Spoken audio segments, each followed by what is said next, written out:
It's the Fulhamish podcast, your independent voice of Fulham SC. My name's Sammy James. Welcome to the show. Today we'll be looking back at Fulham's 2-0 win over Forest. It sounds comfortable. It was comfortable for the most part. There was a couple of nervy moments towards the end, but Manor Solomon's first goal for Fulham wrapped it up.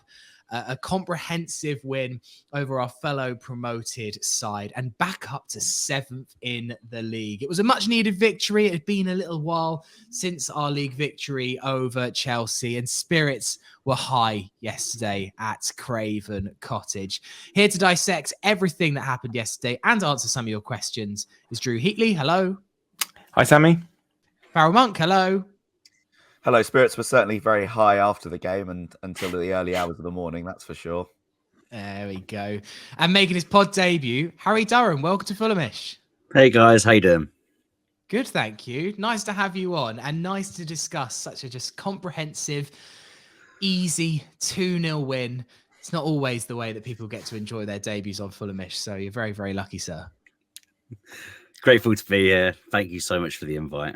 All right, let's do some 3-word reviews from yesterday's win. I did initially ask Farrell to do this, but he was too busy wrapped up watching Cologne.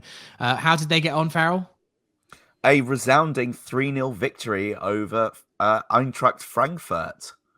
Wow, Wonderful. Europa League winners, Eintracht Frankfurt. Yeah. You've had a great weekend. A Fulham win, a Cologne win. Things are looking good. Yeah, apart from Sunday League this morning, but let's not talk about that. Oh dear, Heroes of Waterloo with a stinker this morning by no doubt. Drew, what were the best 3-word reviews that came in? We had a lot of nice ones this week. There was a lot of narrative threads that lend themselves to wordplay, and obviously Forest is always fair game for it. So we've got M at EFP23 with the Ream Nascence continues, which I think we'll talk about later. Just fantastic from Tim once again. You got Daniel at Read All Over. He is really good. We're going to keep getting now, aren't we? As all variations of as Solomon comes to the fore. Jimmy B. Good. Complete cottage deforestation. DJH with quality, not quantity, which will wind up the Forest fans as they don't like being called Notts Forest. A little known fact. Ashley Dennis with quality over quantity, which is something that I really agree with. I think that really shone through yesterday.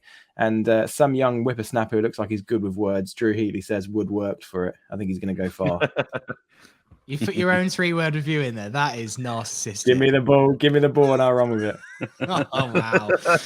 All right, well, I guess you're in control. You can do what you like. It's up to you what you do with that power, and you've chosen to abuse it. Harry, let's look at the game yesterday. I mean, just overall, apart from maybe a nervy spell from about minute 75 to 85, where I was fully convinced that Forest were going to get an undeserved equaliser, it was just a rampant Fulham performance. So many 9 or 10 out of 10 performances. Willian, Ream, Harrison Reed, even Bernd Leno came in with a couple of good saves.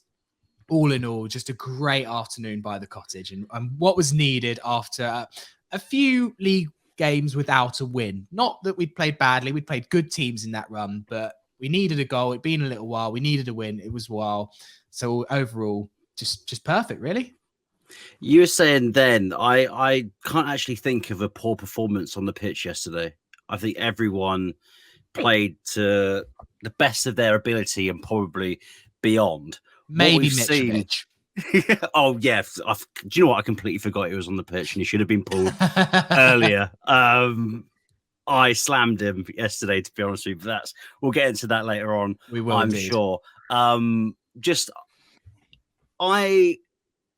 Impressed is just like the wrong word to use for this Fulham team. I don't think any of us in this call right now really expected us to be in the position that we're in. We didn't expect Marco Silva to probably have this sort of impact in the Premier League. We didn't think that Andreas Pereira would be the balling number 10 that he's turned out to be. And I'm lost for words, really, to describe that performance yesterday and this whole season completely, because we're in dreamland right now. Let's be quite frank. And everyone from Leno, Mitrovic is an exception yesterday, but Willian, man, You see those guys with the Brazilian flags turn up at football matches. I'm almost there ordering a Brazilian flag off Amazon. I'm in love. Yeah, what a performance from Willian yesterday. He was finished. He was gone. His career was written off after Arsenal. He had all the problems when he went back to Brazil. I mean, Drew, it was just sensational from him yesterday. And that goal, I mean, he has absolutely no right from where he is. He's got 5 players between him and the top corner. It's the only place he could have put it. And he found it past Keylor Navas, for God's sake. Like, when that went in, it was one of those goals. I didn't celebrate. I just stood there with my hands on my head, just like, oh, he hasn't just done that. It was absolutely exceptional, wasn't it? I mean, that poor Forest player, I mean, not only was he sent for a hot dog, he was literally just a mass of muscle and bone because he'd been fully skinned by the Brazilian maestro. It was, I mean, both goals yesterday were ones of extreme quality, but that one was absolutely incredible. And with his weaker foot as well, and you just look at where it hits in the goal, and it could not have been a better place. You talk about top bins, postage stamps, all of the cliches. It was absolutely all of them. And you know, there's not been any doubt for the last, well, since he came to the club, really, that we've got Chelsea Willian and not the Arsenal one. But yeah, it was fantastic from start to finish. And you just think, you know, if he hadn't had that Arsenal spell, then there's absolutely no chance it would be in SW6 this season. So, you know, God bless him for that, because he's a sort of player that you don't get unless he had something to prove, and luckily he did. And you know, we talk about Silva saying, if I had any doubts at all about his quality, I wouldn't have signed him. And thank God for that, because, you know, I think everybody to a man or a woman certainly on Twitter, certainly had their own reservations about him. And I'm sitting here, you know, tucking into, it's Victoria Sponge around Craven Cottage, isn't it? But I'm tucking into humble pie, and gladly, because it was a fantastic performance, fantastic goal, and a really emotional day for the boys who scored. So well done, Willian. I mean, Farrell, I feel like also this win against Forest, being a fellow promoted club, is such a benchmark. And everyone was talking about Forest in the summer and Forest signings and Forest signing 31 players and all the money that they'd spent. And I think a lot of pundits, and I'm not necessarily digging them out here, because I think they had every reason to predict that Forest would do better than Fulham. But so many people thought that Fulham would struggle and Forest would do well. And on the basis of yesterday, we are miles better than Nottingham Forest. Absolutely miles better. Yeah, exactly. I think that certainly shows in the table. They've actually had a pretty good restart to their season after the World Cup, and yesterday just completely blew that out of the water about where each of these teams are. And you know, we've been through this process before when we've come up and we've tried to strengthen in pretty much every position ×2. And we've seen that how difficult it is for these teams to gel quite so quickly. And Steve Cooper is probably thinking, how am I going to do this? I know I've got good players in and around, but how am I going to get them all into the team at the same time and playing well?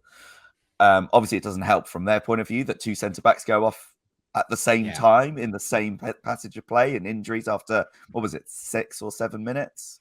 Yeah. But, you know, they've got lots of players to come on, and that's obviously unsettled. What was quite interesting is actually they got better when they brought on 2 of their newer players, and John Joe Selvey and Emmanuel Dennis. Yeah. But again, it shows that he knows he's got this talented squad, but how to sort of like put them in the right positions. And then he's always going to be playing catch up, like Fulham did 2 years ago and the 2 seasons before that. But yeah, again, back to let's reflect on Fulham again. Like, you know, I've been critical of players like Andreas Pereira early in the season, but probably yesterday was his best performance so far this season. Just thinking right now, but combined with his midfield, with Reed and Paulinho and Willian and Bobby Decordova-Reid, like Frulier and Mangala were like not just chasing shadows, like they were chasing like the dust clouds that are left from cartoons when they speed away. They just couldn't get close to them at all. It was so nice to watch how active they were on and off the ball all the way through. It was complete dominance. Yes, there were some nervy moments in that sort of second, in the middle half of the second. But to be honest, I could not see any other winner yesterday than Fulham all the way through. It was so lovely. I mean, Farrell referred to it there, Harry. We do have to slightly caveat yesterday with a double injury after 7 minutes. And they said on Match of the Day, but not with a huge amount of conviction. But they said it's the earliest any team ever in Premier League history has made a double substitution. And I didn't even see the Scott McKenna injury. I saw that Willy Bolly was down, but I didn't even notice that Scott McKenna went off. I thought it was tactical at the time. And I was like, wow, Steve could really not happy with that opening 5 minutes. And then obviously you kind of saw him limping. You're like, oh, actually, I think this might be a double injury.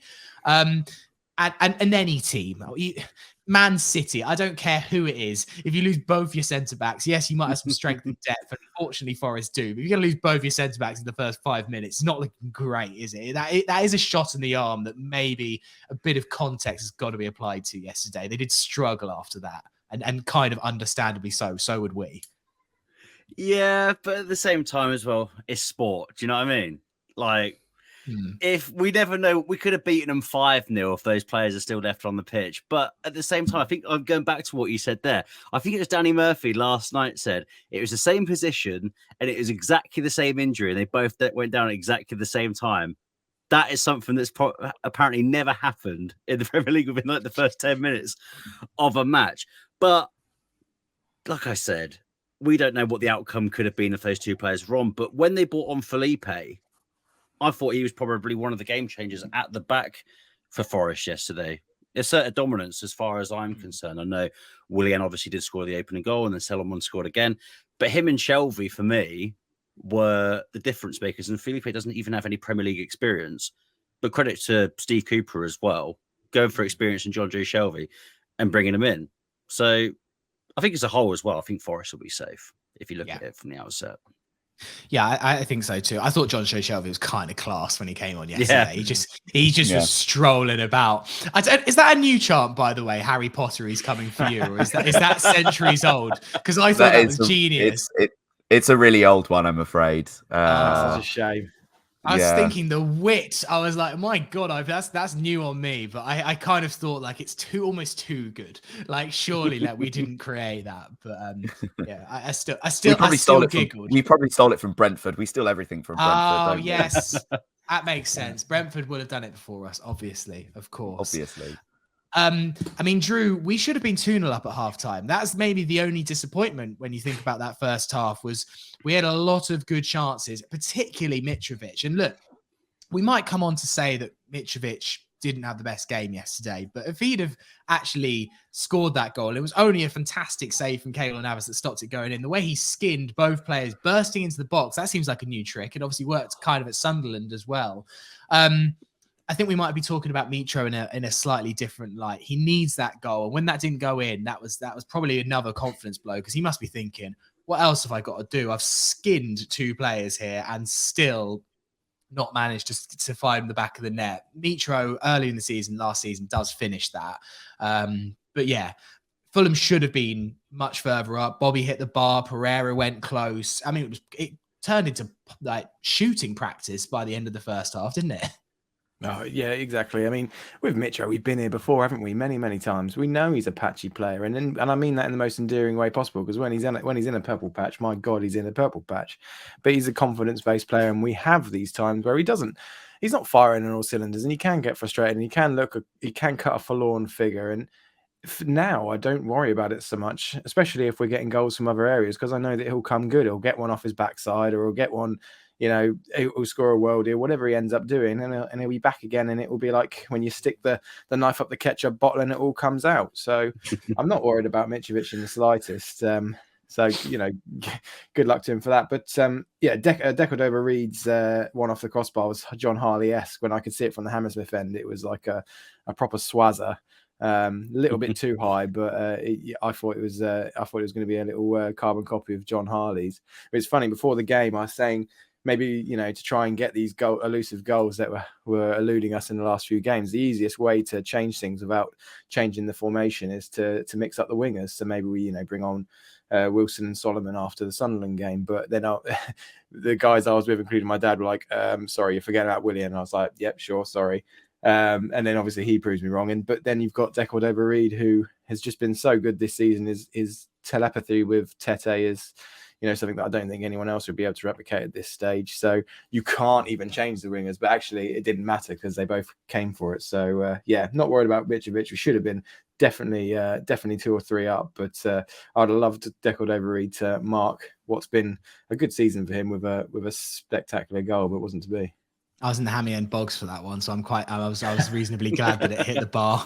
35 minutes. I was like, I can't bear the halftime rush. I'm gonna quickly go out. Anyone else in the Hammersmith end knows that about 35 minutes you have to make a decision. Like, it's either now or never. Either that, or you're waiting to the second half to get a nice clean run to the bogs. Farrell, let's come on to Mitrovic, and it clearly by the second half was. I feel like it got to his head. Like, as I say, I thought in the first half he was fine. I thought he kind of looked like fit and sharp, and that move where he nearly scored would have been sublime. And I don't think we'd be having this conversation if that goes in. But second half, he cut a bit of a frustrated figure on the pitch. Despite Fulham doing well, he missed a really good chance as well with Harrison Reed's cross. It was a free header. Absolutely no doubt that Mitrovic of the past just sinks that into the corner, and he just got it all wrong. It goes over the bar and stuff. And he had a few more difficult chances, but maybe a prime Mitrovic would have gobbled. Is it just a case of, as Drew says, he needs one to go in off his backside, and then it's like a batch. Let's use the ketchup analogy again, which I've never heard before. So yeah, is that the case, Farrell, that we just need Mitro just to get a scrappy one against Brighton or against Wolves, and he'll be back to his normal self? He is a streaky player, but it just happened that last season his streak was the whole season. Yeah. His streak is as long as that sliding tackle from Sol Campbell in that England game where he pretty much went onto Wembley Town Centre. I think, to be honest, like, the team are performing well, even though Mitrovic isn't scoring many goals at the moment. I'm still happy with his contribution to the team, and I'm sure. I mean, none of us here are suggesting that Mitrovic is going to be dropped anytime soon for Carlos Vinicius or recalling Rodrigo Muniz. I don't think that's going to happen anytime soon. That would be a shock. That would be a massive shock. But his contribution to the team is still top notch. I feel like. I think that his link-up play is still strong. He unsettles defenders. His decision making is generally really, really good. He knows when he needs to drop deep, and he does. I feel like he's dropping deeper and deeper, but that's fine. He knows when it's useful. Sometimes he drops deep to defend, and it works. So the fact he's not scoring goals doesn't really worry me that much. It's we've had other players in the past, other strikers who don't score any goals, and then just don't really contribute anything else to the team as well. The name of Boubacar Kamara springs to mind, that's for sure. So yeah, I don't think there's any doubt in my mind that he's going to be dropped anytime soon. Mitrovic is, but I think with him, I still think he's got that quality. It's not like the play has generally sort of started lacking. If that goal that he sort of puts those two defenders on their backside, if that goes in, that's not the way he sort of like treated that doesn't belie, like doesn't really show that he's a striker lacking in confidence. Like that was like top quality Premier League striker right there, putting two defenders on their arse, and he was just kept out by a top class goalkeeper really. So yeah, I think it's just one of those things where he'll probably score a worldie at Brighton on Saturday, and then we'll be like, what drought? We don't care. It's fine. We're still winning. It's great. Good old Mitro. Harry, in the second half, Fulham did lose a little bit of control. Forest were quite quick to make their subs. They got out to 5. I think they made all 5 subs just after the hour mark. Fulham hadn't even made a sub, as far as I remember, by that point. And there was about 10 minutes where I was like, I think Forest might score here. And it would have been a travesty considering how many chances we had. Willian hit the post. We hit the bar again through Pereira. Fulham was just so dominant. And that was a little bit concerning that on another day, I think it was Serge Aurier who forced a good save from Leno in the second half. That's the closest Forest came, but there were some moments where it was millimeters away from being a Forest equaliser. That will concern Marco Silva, because whilst everything went well yesterday, that could have easily ended 1-1, and that would have been such a disappointment considering how well we played. Do you think it's a case of we're not making some of these substitutions early enough? Like we were speaking about Mitrovic just then. Personally, I wasn't happy that he was kept on until the 82nd minute. I think Solomon came on a bit too late as well. I think we just needed a bit more pace on those wings. Listen, I was in the camp of Solomon needs to start against Forest after his performance against Sunderland. It did look shaky in that second half, but I think it's just a case of looking at some of our tired legs, people that played in midweek as well, because we know that people like Harry Wilson are capable of putting up stellar performances. We know that Solomon, that goal for Solomon now is just going to give him a world of confidence. And yes, I know that Bobby Decordova-Reid has been sensational this year, but I want to see him take a game by the scruff of its neck and let Solomon have a start against Brighton. So I think Silva will probably look at it and probably think some of the rotations do need to come a bit earlier to keep it fresh. But hindsight's a wonderful thing and we don't really have anything to worry about. But going forwards, I think that's the angle that he probably needs to take. Mitrovic getting frustrated, not keeping on until the 82nd minute, because if he gets frustrated, you know what's going to happen. He's going to lash out at someone. Then he's out for 3 games because he's got that anger, that beast within him. So I think you just need to give him a bit of TLC and probably freshen it up a bit earlier.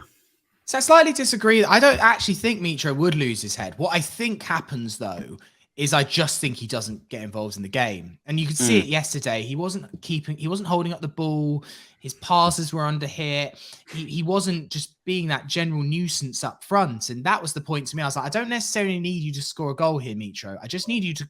We were under pressure a lot and we just couldn't retain the ball. And the ball kept going back to Forest. I felt like Mitro just wasn't working hard enough. And that might come down to fitness and his own personal fitness.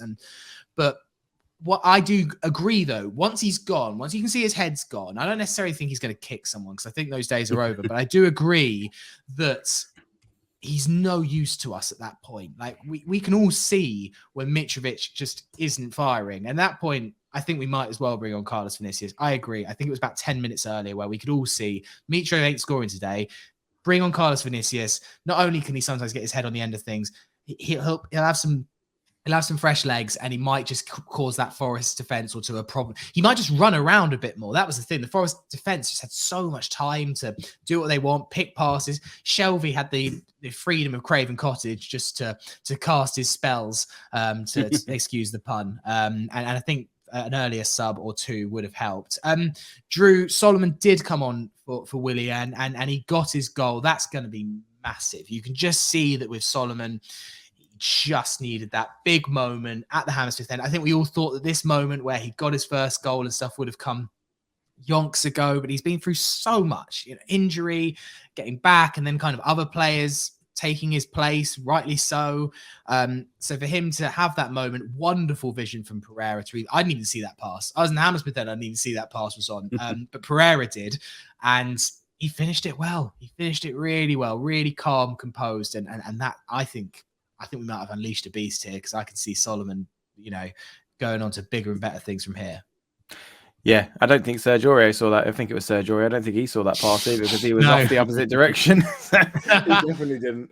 It was shades of Kearney against Cardiff, wasn't it? In terms of that raw emotion of we've got a player back after a long road. He nets in the hammy end, and just we all joined in our catharsis.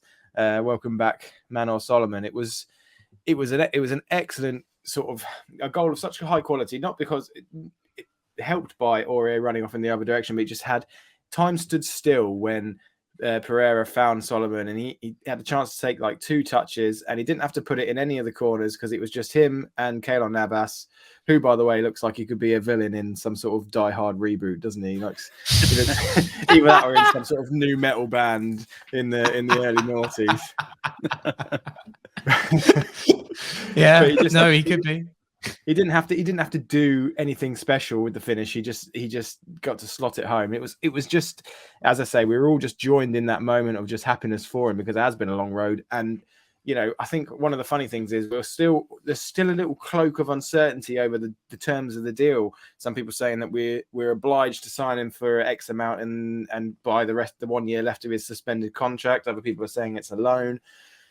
I don't know if anyone truly knows for certain, but if we don't have him on an obligation, I think we're obliged to sort that the fuck out pretty soon. So because it's already becoming quite clear that he is a cut above, and one of those other players who, if the Ukrainian league is not suspended, then do we get a sniff? I'm not so sure. So is in that, Fulham has always been that club where you get the Silvers, you get the Willians, you get the Solomons if they've had a step on their way that's either their fault or not their fault that has set them back a little bit, and that's when we get them.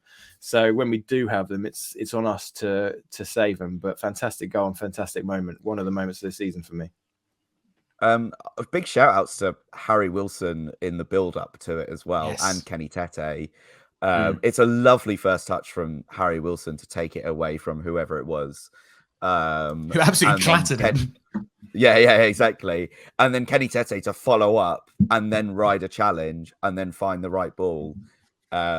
It's great play. I think it shows like not just the it's a landmark moment for Manor Solomon, but Harry Wilson getting this goal the other day, you can actually see a little bit more energy in his play ever since he's come back to match fitness, really, after that long injury. And another player who's really come on leaps and bounds this season in Kenny Tete. He had a great season last year and then obviously found his way out the team because he got a small injury, and then Neco Williams was brilliant, but then obviously came in this year and has just gotten better and better and better. It's wonderful, and I think he's getting more of the fans' admiration. That's for sure. Also, that goal, a little tactic that I've noticed Fulham adopting a tiny bit more. It's the feigned cross, but it's actually a pass to the top of the D. Now, that's how I think Kenny scored his goal against Sunderland in the FA Cup as well. So Laban Kazawa, rather than doing a normal cross that you might think that kind of goes into the 6-yard box in the air, it's almost like a disguised pass, almost backwards. So the defence are running towards the goal. And I think it's just like that player that's arriving into the box, and it found Pereira this time, and it seems to be working. I think Fulham have tried it a couple other times without it quite hitting the back of the net. I think it's a little Marcus Silva nugget that I've noticed, and I'm just waiting for Peter to do the expose in the next few weeks on the Athletic. Sorry, Drew, you were about to say something. No, nothing as nuanced as your tactical little nugget there. And by the way, Forest will be fuming that they've been done by that little Marco Silva nugget, as well as the blocking corner that they got done by last season as well. Yeah. I was just going to say, because you can't get away with it on an audio, I was going to say, here's to Manor Solomon. Crack one for him. Didn't want to interrupt anyone else. There we go. A fantastic 2-0 win, up to 7th in the table. There were some fantastic performances on the pitch, but they're kind of covered in the question section. So we'll take a little break here. Afterwards, we'll get into some of your correspondence.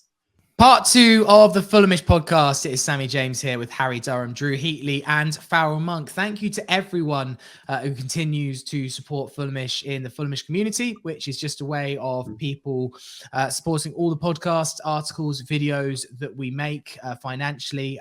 It means a huge amount, those people that do. You can join us if you want. It costs $4.99 a month. And also you get access to our Fulhamish Telegram chats, 3 different chats, always super busy there, particularly on a match day, particularly during the transfer window as well. And our tickets, pubs and away days chats as well, always kind of active just before big away matches. As I say, It's a way of supporting the content. If you get a lot out of the pod or the videos, etc., if you listen all the time and you just want to keep everything that we're doing ticking along, then we hugely appreciate it. But if you can't, or you're not able to, don't stress. Everything stays free. That's our ambition with Fulham. We don't want to put things behind a paywall. It's a completely voluntary thing. But if you're able to support us, there is a link in the description of this podcast, or you can head to the Fulhamish website, click the support button, and all the details are there. But yeah, thank you very much to everyone listening who already is supporting us. It means an awful lot to us. Right, let's get into some of your questions that we took in via Twitter today. There were an awful lot, so I'm going to try and get through as many as I can. James Wilson. He says, Willian, Pereira and Solomon will get the headlines, but did Tim Ream just have his best game in a Fulham shirt? Harry, wow, it was sensational yesterday. I think the one that got me was the tackle he made just before Willian hit the post in the second half. He read the dummy so well. He's like, he's going to dummy this. And the player behind him thought, I've got Tim Ream. No, you don't. It was his reading of the game is just sensational. And it is a crime that he is 35, isn't it? It is just a pure crime. But who knows? I think Tim Ream could still be doing this in his 50s. I think he's going to be the first 50-year-old Premier League footballer. Sammy, it's ridiculous. And I saw you like my tweet last night whilst I was on the bus home. I was on the 270 back to in Broadway after the game. And I tweeted on the bus home, so upset, wish Tim Ream was 10 years younger. We need more time with him. Life just isn't fair. And it's not. And it's I think about this all the time. And I think about group chats. I think about work. I think about friends as well who are like, Tim Ream, he's never been good. He's never going to be able to cut it in the Premier League. And now he's just stuck a massive two fingers up to everyone in the footballing world who ever doubted him. And getting emotional was a bit dramatic, but seeing him yesterday, the reading of the game, the interceptions, the last ditch tackles, that long ball over the top as well to Willian, I think in the first half, or Bobby Decordova-Reid. I can't remember. I've just been in absolute awe of this man this season. And yesterday, I agree, was probably the best performance that he's had, probably in a Fulham shirt, if anyone's going to prove me wrong on that. I was going to say something bold, like a prime Franco Baresi or something like that. It's like what Pep Guardiola former sporting director of Fulham, Franco Baresi. Of course. It's like what Pep Guardiola said as well. If he was 10 years younger, he would probably be playing in Man City's squad. And I agree with Pep Guardiola. It just makes me a bit sad. And performances like yesterday makes me so happy to have him in our squad. But if he was 10 years younger, we would probably have £100 million defender on our hands, that's for sure. I'd like to add my 2 cents on Tim as well. I am exposing myself today in many ways for knowing nothing about football, but I said in the summer that we were going to take Tim out the back like old Yeller and say goodbye to him. And I've been absolutely mugged off because he's been absolutely exceptional. But my dad put it best before the game. We were talking about Tim, and he said he's got the first 5 yards mapped out in his head before he even gets to the ball, and he knows exactly what he's going to do. And that sort of helps the perhaps lack of pace or the age or whatever it is that might take some speed from you, or takes his reading of the game is, Murphy-esque in terms of he's got that exactly what my dad said. He's got those 5 yards already done. So he sort of like sorts that the age part out. So it's a testament to him. But I just want to apologize for the old Yeller comment because it was wrong, and I'm a fool. It now reminds me of that meme. I've just got this image in my head of the meme where the guy's like, "Oh, I better call an ambulance, but not for me." And he pulls a gun.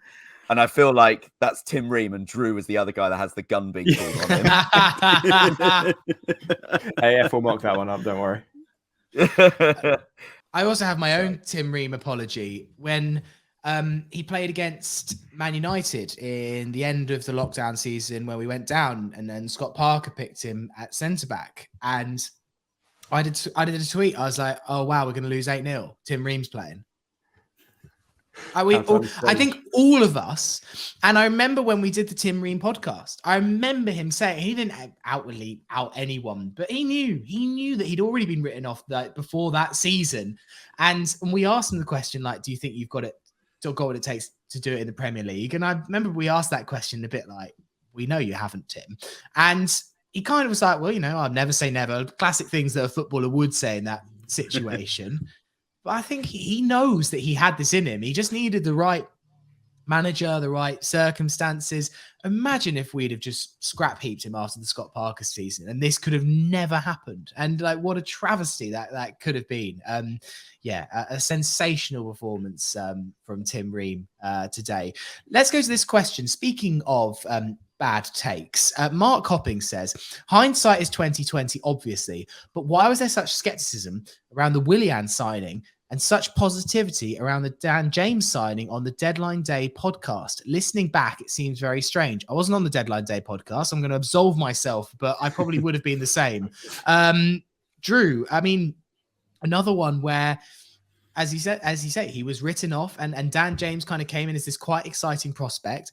I didn't think Willian was going to be terrible. I thought the Willian signing made sense, and I'm not just saying this in hindsight, but I thought as a backup. I thought that was all he was going to be. I thought he might come on, he might be a tricky winger for the final 10 minutes. I didn't see him getting past Cabano, Wilson, Solomon. Maybe I could have seen him getting past Decadova-Reid. I didn't expect to see him in the first team this year, but I mean, and even Dan James, I would have thought that Dan James would have been ahead of Willian in the pecking order. I mean, it's a 34-year-old and a 35-year-old who are currently running this Fulham team. I mean, it gives us all hope, right? Yeah, absolutely. And look, I'm not calling anyone out because I'm exactly the same, and I've just sat there and got on my knees and begged for forgiveness. But there is an ageist element in there, and we all have it in football. If Farrell and I were playing in the Premier League, we would not be offered new contracts at the end of the season, and that's not because of our performance on the pitch; it's because of the age, and that's just a thing that happens. That's fine. You get somebody like Dan James in his early 20s, played for United, whether it's gone well or whether it's not. That's enough to tell the casual fan and even more nuanced fan that there's a potential there. Willian, there's an age issue, but also there's we've been bitten before, right? Andre Schürrle, right? We get these established quote unquote Premier League players who come in, whether it's on a loan or a short term deal, and everyone's saying, "Oh, it's such a class signing for you," and you're thinking, "Well, actually, we've seen it before. We've been bitten before." So there's an element of both, I think, in there, and obviously Willian's turned around and proved us wrong. You've got that sliding scale from a Schürrle to a Willian, and he's made that end of the scale his own. So good on him. But I think that's probably what it comes down to. Certainly did for me. I do the exact same thing. And I when we're in the Championship, I find it tough to spend time following the Premier League that deeply. And so I'm fixated on the Championship. But so I didn't see him at Arsenal that much. But I remember he played against us first game of the season when we were up. I think it was his debut for Arsenal, and he was mustered then, I think, from if memory serves. I might have got that completely wrong. Yeah. So, I always thought he was good, but I also thought that he was probably a bit too old, and that's on me and that's on the rest of us. But hey, as long as we sit there and we pray and we get on our knees and we say to the Church of Fulham FC, look, we are sorry, then we're absolved to blame ourselves and we can move on in the Church of Willian. Jason Sinclair says, Farrell, is Willian the best winger Fulham have ever had? Which seems wrong. Seems like that can't be right. And I saw a few people, though, kind of talking about maybe Willian's technical ability might be. I mean, if you ask me best winger, off the top of my head, I would say Duff. I'm trying to think of someone better. Louis Bow. Louis Bow more. Steed. But maybe for technical ability, then actually I think Willian's up there with the kind of levels that we saw from Berbatov in terms of actually what a player you are. You're obviously not the player that you were, although Willian is rolling back the years right now. But maybe technically, I think Jason could be right. Yeah. I've said on this podcast before how much of a fan I am of Willian. So I definitely would put him up there, even after 6 months, in that category of players. Obviously, he needs probably another couple of years under his belt to sort of match the sort of impact that Louis Boa-Morte would have had. And Steve Malbranque was probably one of my favourite Fulham players of all time. but especially when he played in sort of like the centre mid. But we're not talking about Steve Malbronk now. Yeah, I think this is a guy who has won a Champions League, although it was like a decade ago now. And, you know, he has played at the very, very highest level. So he's got to have that sort of technical ability as a base point. And I had definitely had no doubts that he was going to bring that kind of skill element to our game. Did I think he would have the impact that he has? No, I don't think anyone did. I certainly didn't think he would end up sort of like starting every game, considering the form of some of the other players that we have. But yeah, Willian is great. And he's another one that's got the level of footballing intelligence that someone like Tim Ream also has, and the same as Tom Cairney, really. He's kind of got it all mapped out in his head, probably before he's got the ball. He knows what he wants to do. You know, the goal yesterday, the way he sort of shaped to go outside, I'm pretty sure that he knew he was going to cut back inside and fizz it top bins. That's probably the ones that we'll sort of say that, yes, that's how it's going to go in my head, and then you spoon it completely wide and it hits the corner. As our striker probably did, as our strikers did this morning at one stage. But yeah, one thing I just want to say about Lewis Boamorte on the BBC commentary last night. This is it's living in my head all week. They obviously he was down at the being the sort of manager because Marco Silva was. You mean you're talking about the Sunderland game here, aren't you? Not last night. Yeah, Sunderland game. Yeah. Sorry, the BBC commentary said about Lewis Boamorte that they went Arsenal player, of course, Arsenal, and they didn't hardly mention Fulham. I don't know I can't remember who was on co-coms. They went, he did also play for Fulham, you know. It's like, well, I think the commentator checked that it was Steve Wilson. I remember it. He went like Louis Boamorte, of course, the ex-Arsenal player, played for Fulham as well. It was like, all right, mate, he's definitely more known for playing for Fulham than he was playing for Arsenal. Like, but does he go to the Lineker school? Does he go to the Lineker school of like smug little one-liners? Because like that to me is like, yeah, it was quite handy for Fulham as well. As in, like, he was actually really amazing for Fulham, but like I'm really smug and funny like Lineker, and I'll just say a little wink to the camera, a little side eye. You don't know; they're too clever at the BBC sometimes, aren't they? That's the thing; it could go either way. I think it was an honest mistake. I think he just he had some notes about Louis Boamorte. He's like, I used to play for Arsenal and saw Arsenal before he saw Fulham. I'm gonna give him the benefit of the doubt on that. I agree that Lineker likes making little smug jokes. I'm gonna put that down to a little mistake, but it still was a bit where I was like, please remember he played for Fulham. This is going to be really embarrassing if you don't. Let's go on to this question. More of a point, really, but it's a very good one. His name on Twitter is Tomato. Fiodir1 is his handle. Anyway, his question is, we have more points than Sheffield United did in 1920, which was 33 at this stage, and Leeds did in the season 2021. They had 32 points at this point. Sheffield United finished 9th with 54 points, and Leeds finished 9th with 59 points.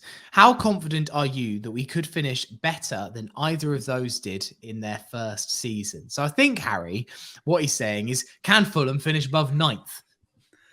Yes. Ninth. How many times did you say ninth there, Sammy? As well? A lot, yeah. Boys, I am deluded in the fact that I think we're going to finish in a European place this year.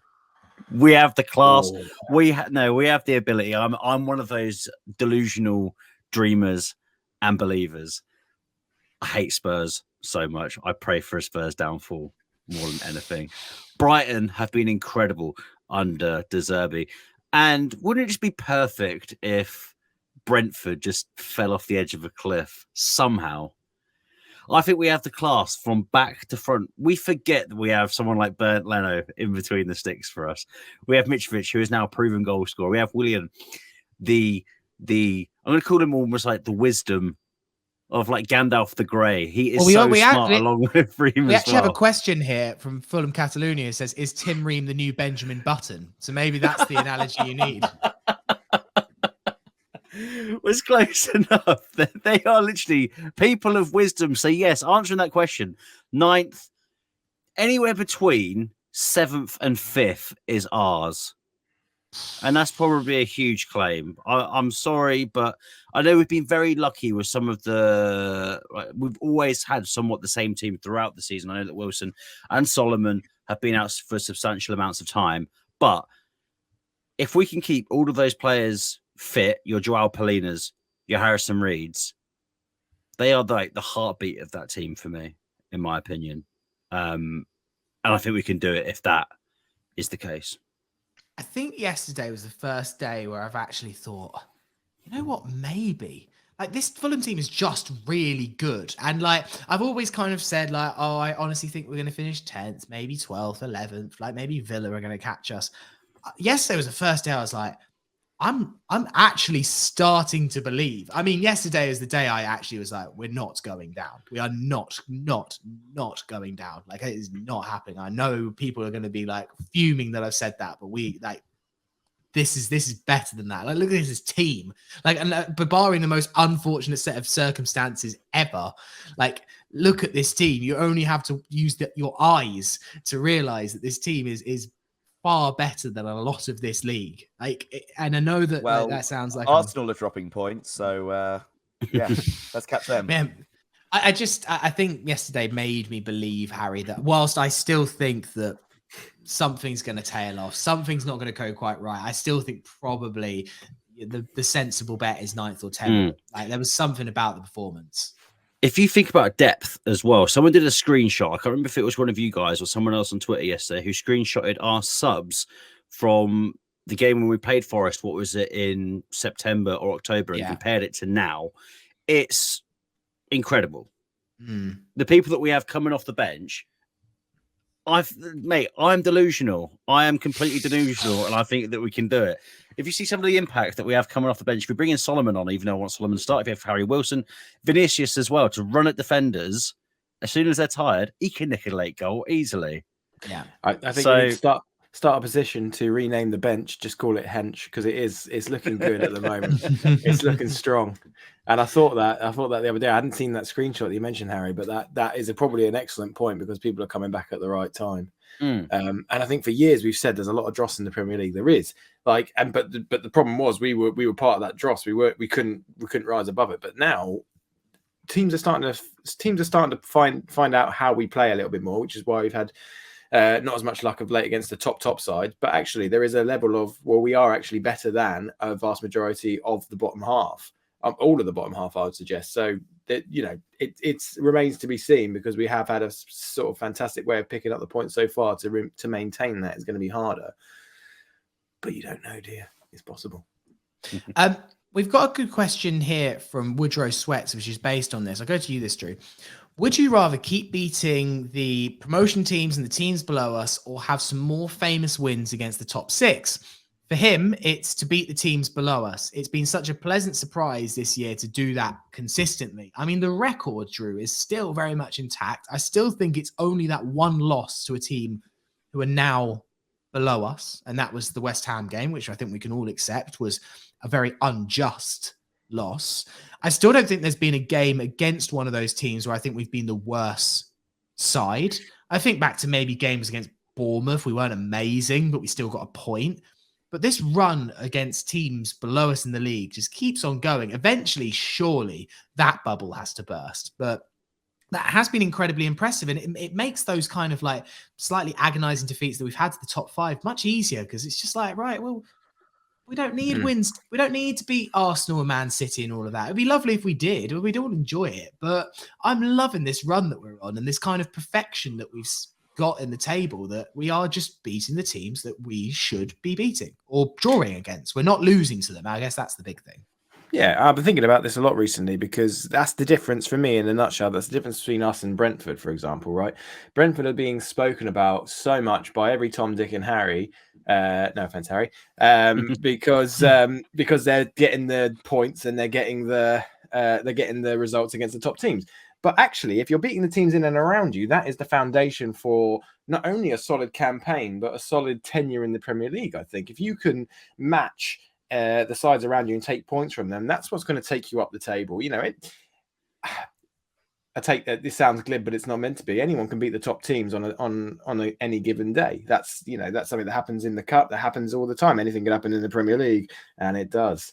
To sound like Martin Tyler, but what you need to do is beat those ones in and around you, and that's what is true stability. So yeah, for me, every day, and let them underestimate. Let us not be spoken about by Alan Shearer and Garth Crooks and all the rest of them who has their little teams of the week and all of this. Just let them forget about us, because actually we'll come from behind like a freight train. I'm confident about that. Let Tony get his little equalisers against Arsenal. That's fine. I like to be underestimated, and I think it's where we're at is a lot more is a lot more solid than anywhere else. Keep giving Sammy just a minute on the overlap, despite it being a 2.5 hour show. just keep.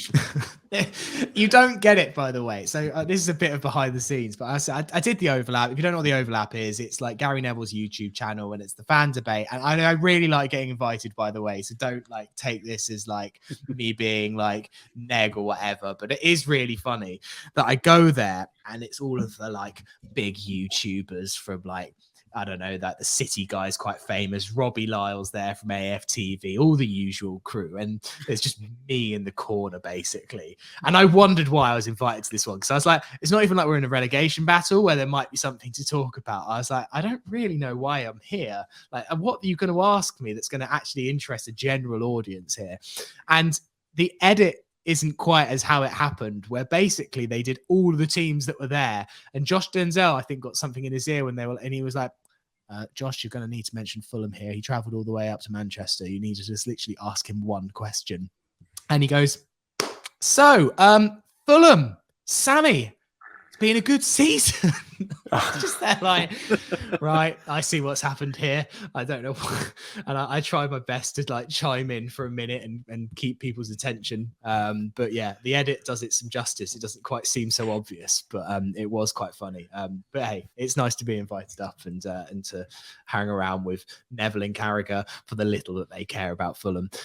Let's do a couple more questions. Farrell, I want you to answer this one. Says this is from @It'sOnlyFulham. He says, could Sasa Lukic and Manor Solomon force their way into our first 11? Yeah, everyone kind of got a run out yesterday. Even Cedric Suarez managed to come on for a couple of minutes as well. I thought there was a moment where Sasa Lukic was going to score, which would have been incredibly exciting, but he slightly miscontrolled it and the chance went away. At the moment, as things stand, I don't see anyone breaking into this first 11, but I don't know, maybe you see something I don't. No, I agree. At the moment, no one's getting to the team. Listening to what you were saying before about Manor Solomon, he's had such a good impact, and we know how bright he is. We know his ability on the ball, but is he getting past Willian and Bobby Decker-Dover-Reid? I don't think so, unless they get knocks. And Cedric Suarez is not getting past Kenny Tete Bebe anytime soon. Sasha Lukic. There's definitely a player there. I mean, I'm not going to be sitting here and saying that I've seen him, play loads and loads throughout my time. But what I saw in his cameo yesterday gives me a lot of belief. And there's definitely a lot of energy there, and there's certainly quality on the ball. My favorite moment was where I think they cleared the ball up the line, and Cedric Suarez, it bounced off his chest. It was fired at him so quickly, and he still was able to sort of control it pretty well on his chest, as if he had sofa cushions attached to his boobs. Really, it was a small moment but one that I noted in my head, really. But yeah, I just can't see them many times while the team are playing as well as they are without injuries. I can't see them forcing their way into the team. And Marco Silva isn't one for rotating. We don't have Slav Bingo card. We don't have the Scott Parker wild card anymore. What we do have is a set hand that Marco Silva likes to display week in, week out. I guess for Manor Solomon, I firstly definitely think that he will start the Leeds game in the 5th round of the Cup. I think that's pretty obvious as far as Mark said. Maybe there might be moments where Marco will see tactically that Manor is better for facing a particular right back. There's a certain weakness or a certain strength that he wants Mana to kind of like expose. But as you say, Farrell, I don't see him changing it. And one of those players that we just talked about that would need to be deplaced, who had a brilliant game yesterday, Harry, and we haven't mentioned him yet, Harrison Reed. Colin Bugler just asks, Harrison Reed, comma, discuss, full stop. So yes, we should give Harrison Reed his dues. He was electric yesterday, and I think thrived with the fact that he didn't get replaced by Kearney. He actually kind of played a bit of the Kearney role in the second half. He was calm, methodical, and actually, I thought that João Palhinha, I didn't massively notice him too much in the second half. It was all about Harrison Reed. I was in the camp of one of those people that, it might be only me in this camp, that wanted Harrison Reed to be dropped from Tom Kearney over the next couple of weeks, and in particular yesterday. But I've eaten my words, and Harrison Reed shook me like he has all season. Just the cleaning up of the ball for a guy like of his size as well, and how physical he is. And I've said it before in tweets on YouTube or whatever. He is like a little Jack Russell, just constantly nipping at your ankles and just muscles anyone. And he is not scared of anything. And my favourite moment yesterday as well, I don't know if you guys saw it, where the ref took him out. Oh, yeah. That was annoying. It was annoying, but I got a little giggle from me, man. Got a little giggle. But I've been a huge admirer of Harrison Reed for such a long time now, and it feels like he's constantly getting praise. And when you think about your players of the season and stuff like that, I almost don't even know who to choose, but he should definitely be up there. That is going to be the toughest choice. There's about 5. Like, if you actually break it down, because I don't think I've fallen in love with a player so much as I have with João Palhinha, personally. Yeah. But Harrison Reed's obviously been a mainstay in this team for so long. And when he says something like discuss, I almost get a bit bored of talking about Harrison Reed and João Palhinha because they're just so perfect. It's like I am reiterating every single week. Every time I go on YouTube and make a video about Fulham, I am saying the same thing. Both of them are perfect. Both of them are. I don't even get it. It's like they should be playing at top 4 clubs, in my opinion. And João Palhinha probably will be come the summer. It's the new Murphy and Atuhu, isn't it? You know, they're the love affair between the two midfielders in the centre of the park. We've not had that relationship since then, so we can crown them tonight. Harry, are you going to turn up at Motspur Park where in Love Actually style billboards that say, "To me, you are perfect"? Yes. Turn up at João Palhinha's house, João Palhinha's cottage. Final question here from Brian Head. I'll get an answer from everyone on this. He said, with the Super Bowl happening today, who would you, football experts, pick to kick the possible game-winning field goal out of the current Fulham squad? Brian's suggestion is Willian, given his accuracy yesterday. So it's the 4th quarter, and it's the Kansas City Chiefs. I don't know. I know nothing about NFL. But one of the Fulham players has got to kick the winning field goal into the posts. Who are we picking? Drew? God, I just massively exposed myself to some sort of NFL fraud there. I'm sorry to everyone that listens in America and loves NFL. What's a Super Bowl?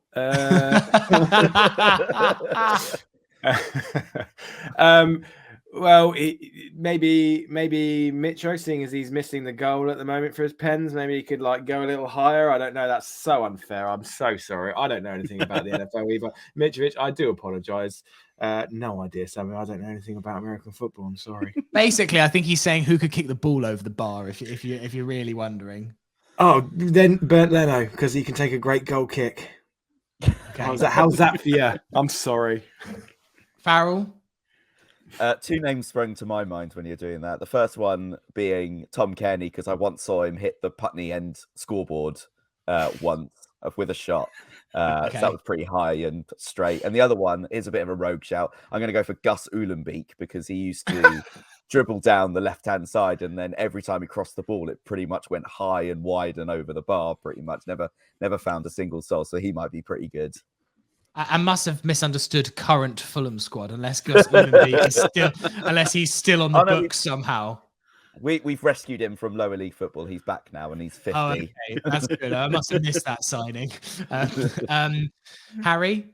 I'm just going to go straight boring and Andreas Pereira, because I don't know if you guys remember, before he signed for Fulham, I think for Flamengo, he scored like a 42-yard free kick in the Brazilian league. I swear. I'm not dreaming about this. This actually happened, where it was one of those free kicks where there is no wall.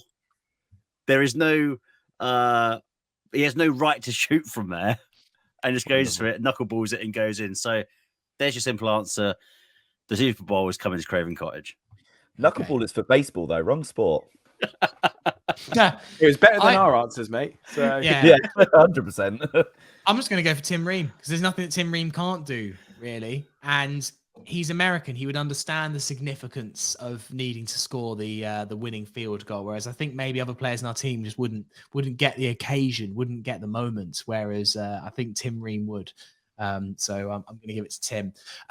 Farrell, it feels like a real downer to mention this now, but it would be a bit churlish for us not to. We are going to come on to it in future podcasts and things like that. But obviously, like, there was a big Twitter storm. I was part of the Twitter storm. You were part of the Twitter storm on Thursday night, when the Leeds ticket prices got announced, which were 40 quid each for that FA Cup 5th round match. I mean, it's annoying when, like, obviously, like, to have to even mention it, because the football's so good and it's such a stain on this season that this keeps coming up, and it just doesn't need to. It doesn't need to be in our minds or attentions if the club just did not do stupid things like charge this amount for an FA Cup match that just goes against, I think, everything that the FA Cup and Fulham is about. And the tweet I did on Thursday was just, I'm running out of fucks to give, because it just keeps happening and there's nothing that it seems that anyone can do about it. It's just turning into a joke, really, and it's just the detachment of the people making these decisions, and we don't know who they are. Well, certainly I don't. You might know more. Is just astounding. Yeah, it is really annoying. Like, you're quite right in saying that we should be just fully focused 100% on how brilliant Fulham are on the pitch, but that is not what a football club, especially that we know in England, is not about. Essentially, there's, it is a community thing. We try and get as many Fulham fans coming to Fulham as possible, but in the club's eyes, it's more about just getting any fan in with money into the stadium. And you were quite right in saying on Twitter, and when we spoke about it in the week as well, that we shouldn't see Fulham anymore as that kind of like special family club, and we shouldn't be surprised by what the actions they're doing, because they have been doing it for years and years, that they don't treat us as Fulham fans anymore. They just treat us like walking wallets, effectively. And we do sort of like caveat it a little bit with season ticket prices, which are really reasonable at the moment, but don't think for a second they're not going to come for season tickets next. That's what we've always got to warn people about. And yes, it's so disheartening and demoralizing to think that, well, we can't do anything about it, because as cliched and as wanky as it sounds, we'll let them win effectively. And we don't want that to happen, because once they come for your fans who can't really afford to get a season ticket, or they don't necessarily have the means or to have a season ticket, and they are being priced out, they will come for us next. We did the survey. We do the survey every year, and this year we did it in a way that we can work out how much of an effect it's had on fans. And of the people that bought tickets last year, a third, 1 in 3, up until the World Cup break, had bought 0 tickets this year, and they had spent money last year, and now they're not coming at all. And a further 25% on that, they've only bought 1 ticket up until that point, and it's very likely that has continued throughout the season. And it's not right. It's not right at all. It goes back to this whole legacy fans thing. Shahi Khan wrote in his notes after the European Super League thing was mooted, he wrote something along the lines of Fulham always wants to act. It was something along the lines of Fulham want to remember that the best, the biggest stakeholder in the club is the generations of Fulham fans that have been coming, and we will never forget them. But that was obviously just words. They're not following it. They want to discard the legacy fans. They want to bring in the people that have got more money, and that's who they care about. So we just need to keep banging that drum, because otherwise it won't be Fulham Football Club anymore. It will just be a football club that's situated in Fulham with some customers that turn up every now and again, really. Yeah, I couldn't have said it better myself. Well, look, there's going to be more discussion over that in the next few weeks. There's only so much that can be kind of really said. As I said, I've kind of got to my wit's end of talking about it, because it is what Fulham are now. And I think the days of expecting, there's been lots of chat in the last few weeks. Oh, they didn't put any free coaches on for Sunderland. Oh, Fulham don't do this for the fan base, or Fulham don't do that. We can't expect it. There's nothing to expect anymore of any goodwill or anything that's going to happen like that, or good prices or anything. Like, it is now just becoming plainly obvious what the strategy is. And that Farrell seems to have some hope that fans can mobilize and change. I don't know what hope there is left. I think this is the new Fulham now. And look, we can love the team. We can love the manager and everything on the pitch. But right now, I'm not finding a lot to love about off the pitch stuff. I will always be proud of Fulham's location and its fan base and its stadium and everything else like that, Drew. But right now, everything off the pitch is just, it's finding it hard to love, because it's just a business. And I guess at some point we're all just gonna have to sign that contract. But let's ditch the whole, well, we're a special family club that cares about our fans, or it's dead. It's dead in the water. It died years ago, and now it's just a floating corpse. Yeah, I mean, I was having a beer before the game with a childhood friend, Fulham fan. We are childhood friends because we're the only Fulham fans in the village, and he on Thursday decided he hadn't been this season because of various reasons, but he really wanted to go and see the team. 90 quid, Riverside stand, £30 train from where we grew up in Hampshire.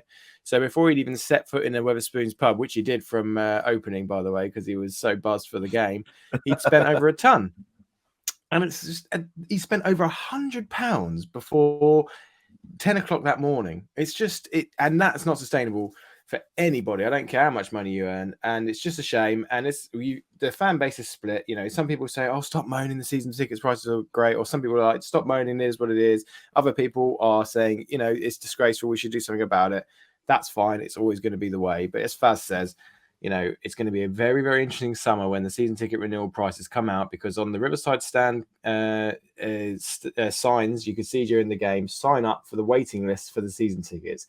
We were oversubscribed. And you know what that means? You can charge whatever you like. So, look, there's going to be a few people switching sides come June when it comes to the great ticket debate, let me tell you, because it's going to be a nasty shock. So, and I hope I'm wrong, but I doubt I am. I mean, the one last thing to say about it was in Shahi Khan's program notes that were released on the website on Friday, when all this Twitter storm was going on, his first sentence said, "Welcome to another sellout game at Craven Cottage," and it wasn't sold out. They're pushing. Chelsea didn't sell out, Spurs didn't sell out. I don't think any of the home games have sold out since the turn of the year, despite everything going on the pitch, and we're having one of our most successful seasons ever. And they're still trying to push the line that, well, it's selling out, so therefore there's nothing wrong. And it's not even selling out. So, yeah. What can you say? Yeah. No, indeed. Right. Well, there will be some more discussion on this on the Thursday Club later in the week, and on the Fulhamish website and everything else like that. There was so much to say about the match yesterday, and it was so amazing that I didn't really want to have to lower the tone, but it would have been a bit churlish, I think, for us to do this and to not mention it at all, given how much of a rage a lot of people were rightly in on Friday about those Leeds tickets. Before we end, let's name the podcast. Drew, what would you like to go with? I'd like to go with Drew. No, I'm joking.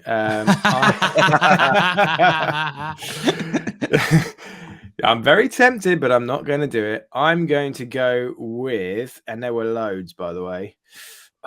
The one I really agree with the most is, and it's no wordplay, but it does really ring true, is quality over quantity, and that's what bore out yesterday.